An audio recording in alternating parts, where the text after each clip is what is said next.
On these streets 2 years ago, 52 people died in bombings. I know the threat is real. More than 7,000 people have been captured in America's war on terror. Some have been released. 700 were sent to Guantanamo Bay, Cuba. But where are all the rest?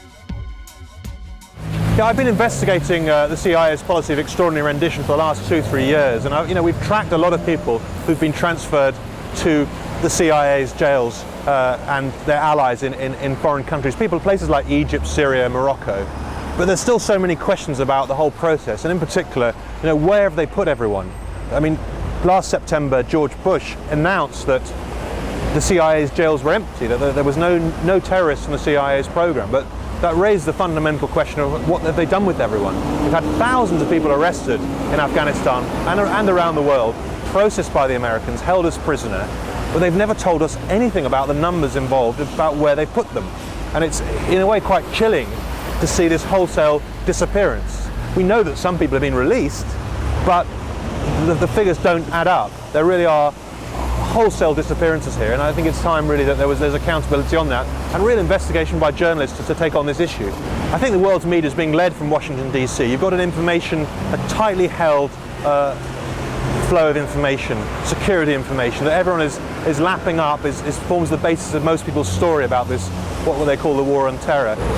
When this was devised, extraordinary rendition, it was talked about as an extra-legal system rather than legal or illegal. I mean, the intention is to keep it outside the rule of law in some kind of legal black hole. But there are laws that govern the CIA, and there are laws that govern every American citizen and most citizens of the world, in fact, and one of the key ones is the United Nations Convention Against Torture. That's incorporated into US law. It binds everyone in the United States.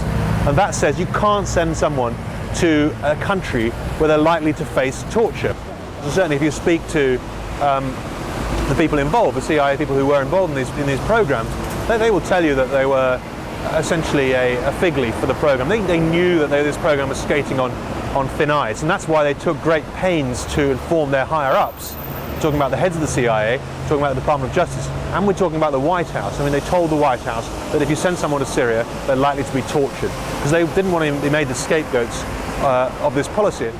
The justification is to disrupt terrorist networks, to take people off the street, disappear them if you like, and to strike fear into a terrorist network. And we've also seen cases where they've actually sent people to other countries for their interrogation to be continued, to outsource interrogation effectively to countries that torture. But the intelligence value of that, doubtful, and there's been very little evidence to suggest that it really has achieved real results. Has it disrupted terrorist networks? Well, possibly, but as much as it disrupts terrorist networks, it also enrages people. I mean, you can see the desires for revenge from the families and people associated with the people who've been kidnapped in this way. So it's not very clear at all that in the long term this is in any way a war-winning tactic. It may be said to be a war-losing tactic in the long term.